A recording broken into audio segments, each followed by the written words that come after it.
Po mga kaprops, dito tayo ngayon uli sa property na for sale dito sa bayan po ng Kalawan, Laguna. Bali mayroon tayo ngayon kasamang buyer. So tayo po ay mag site visit. Ito yung property na pinost ko na dati. Ang sukat nito ay 1 hektarya. Palibot na po ito ng bakod. So ayun po ang sasakyan ng buyer mga kaprops. So ipakita ko lang ulit sa inyo. Bali ang distansya nito mula dito sa property papunta doon sa main barangay road po mga kaprops ay nasa 300 meters lang at may sarili na po itong right of way. Binili na po yan ng may-ari nitong property para magkaroon ng daan dito. So 4 meters mga kaprops, 4 meters ang lapad nitong property, ng ano na to, ng right of way na to papunta doon sa main barangay road.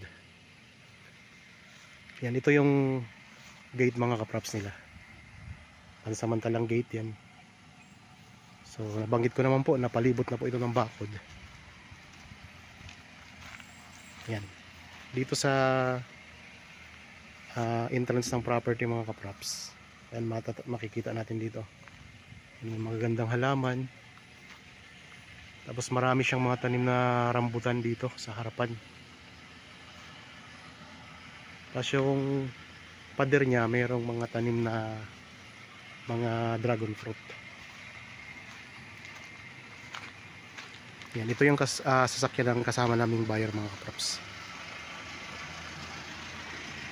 Gagandang halaman oh.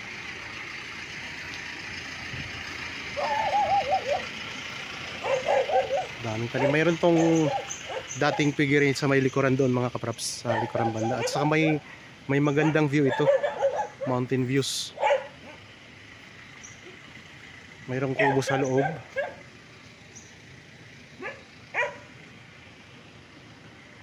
Tapos dito may mga, tingnan nyo mga kaprops, may mga bato siya. Tapos may bakod na rin yan. May bakod na rin yan pag ganun. Paikot na po yan mga kaprops. Yan, may guyabano, may mga ornamental na kawayan. Yan, pag-ibot siya ng bakod. Tapos may katabi pong mga farm din. Ito may mga pandekorasyon na kawayan mga kaprops yan. May miracle fruit. Ayan, miracle fruit ito mga kaprops.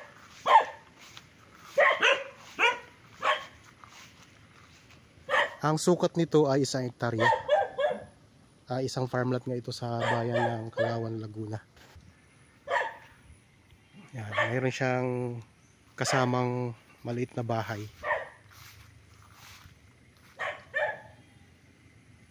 Yan, ikot natin ang camera dito. Kung sakaling interested kayo mga kaprops, gusto nyo makita ito ng personal, pwede nyo bisitahin ito ng personal para o kaya magpa-schedule kayo sa amin para makita nyo po actually itong property. Ito yung kasamang maliit na, actually kubo siya or bahay mga kaprops. Ayan. So may linya na dito ng kuryente at saka tubig. Ang distansya dito sa town proper ng Kalawan nasa ano lang, kasi nasa Perez ito eh, Perez Kalawan yung sakop na barangay, nakakasakop na barangay nito. So mga ano lang siguro, mga 15 minutes or 12 to 15 minutes travel time lang. Mga rambutan, maraming rambutan mga kaprops. Si sir po ang caretaker. Yan, si sir. Yan, dito tayo ngayon sa may bandang likuran ng property.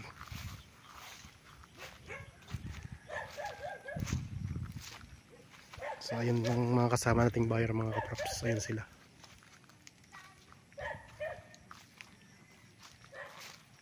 Sa mga nanonood ngayon na may mga hinahanap ang property na gustong bilhin, naghahanap ng i-invest na property, pwede nyo pong bisitahin ito o panoorin nyo po ang aking mga video na nakapost dito sa aking YouTube channel mga kaprops.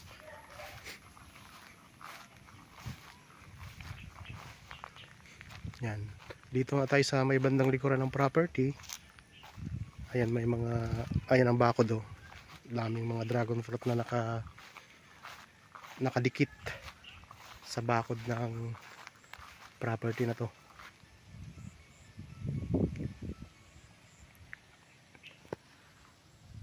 Mga kaprops, meron din pala akong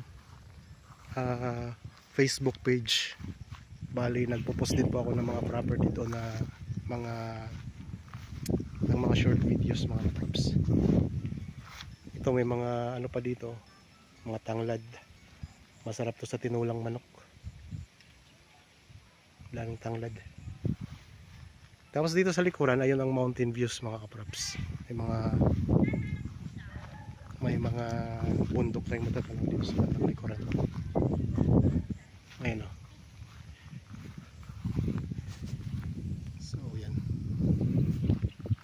Dito tayo sa pinaka corner ng property. Ayun ang corner ng property mga kaprops.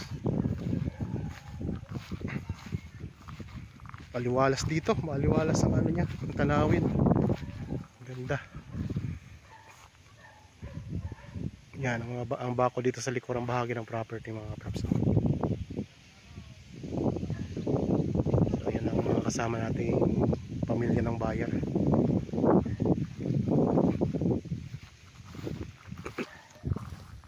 Dito ay may mga Carabao grass na rin ang mga tanim sa bandang likuran.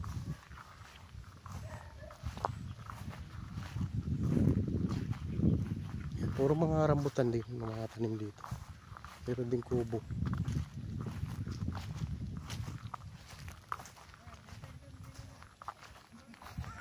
Punta tayo doon sa may dating piggery mga kaprops.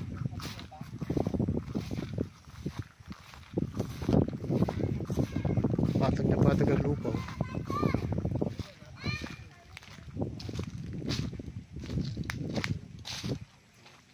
Yan, may mga tanim din sila na papaya dito. Ayan o.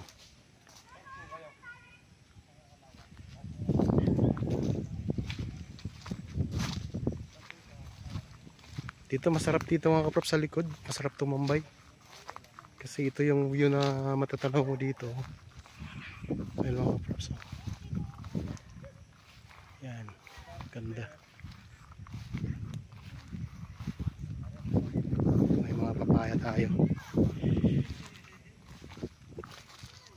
Ulitin ko lang mga kaprops, ito po ay 1 hektarya at palibot na po ng bakod.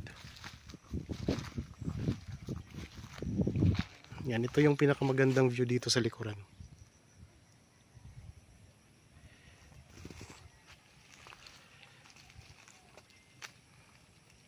Ganda dito sa bandang likuran ng property yan mga kaprops. Wala masyadong tanim dito pero ang ganda. Ang ganda niya. At yung pader mga kaprops ay mataas. So kung gusto nyo pang pataasin pa yan, pwede naman po.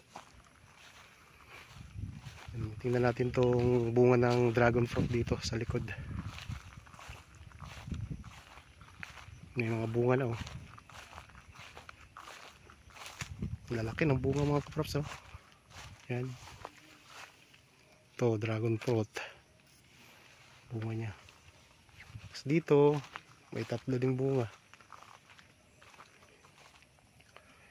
Yan. Tapos ito yung lalabas ng property mga kaprops. May kalsada pala dito sa pinakalabas. Ayan. Daang tao.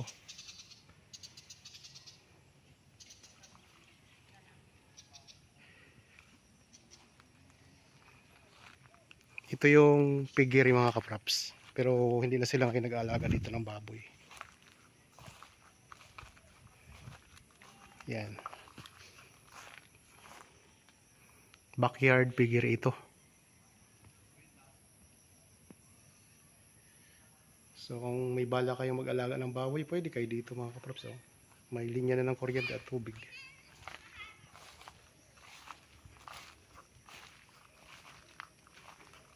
So wala na kayong problema sa pagpababakod kasi palibot na talaga siya ng simentadong bakod mga kaprops. Tapos yung yung di ba may piggery po dyan. Yan yung piggery mga kaprops. meron silang balon para sa dumi ng baboy mga kaprops. Yan, may balon na rin siya. Tignan natin itong isang rambutan. Ito, matamis.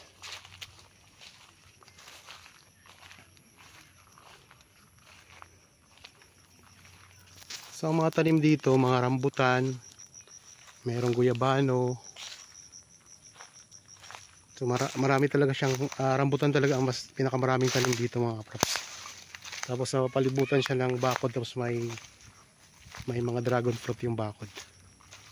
Ito, meron pa ditong nakahiwalay na pigiri mga kaprops yan. So pwede ka pang mag-alaga ng mga baboy dito. Sarap ditong tumambay mga kaprops, sarap, napaka-aliwalas. Meron ding puno ng langka. May mga saging din pala dito, tapos may niyog. Mga langka, saging, mga niyog. Tapos meron ding mga papaya na tanim. Meron ding lansones. Ayun, nakita ko lansones dito. Gandang property. Ang presyo nito ay makikita nyo sa description box at sa title po nitong video. Yan, ito may lansones. Longkong yan mga kaprops. Tapos dito may part ng lupa na medyo pataas ng konti. Tapos may bakod na rin po yan.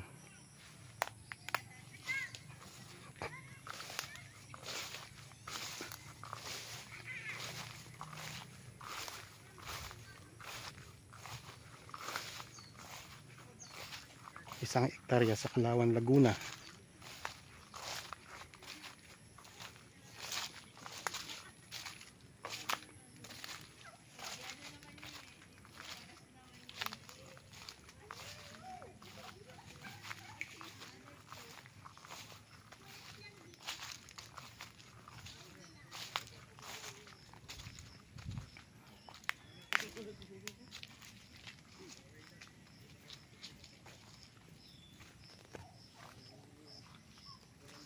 Balik tayo dito sa may harapan. Itong daming saging dito mga kaprops.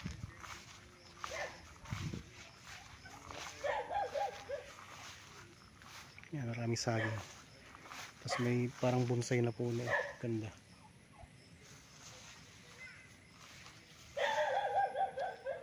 Ang ganda, ang dekorasyon.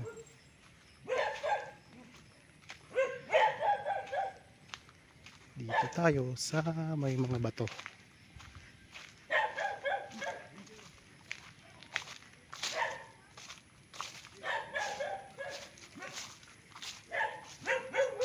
Yan, ito mga kaprops yung mga bato na malalaki.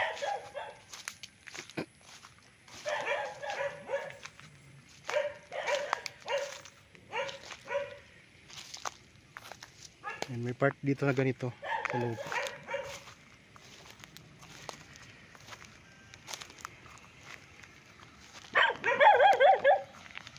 Okay mga kaprops, nandito na ulit tayo sa harapan nitong property.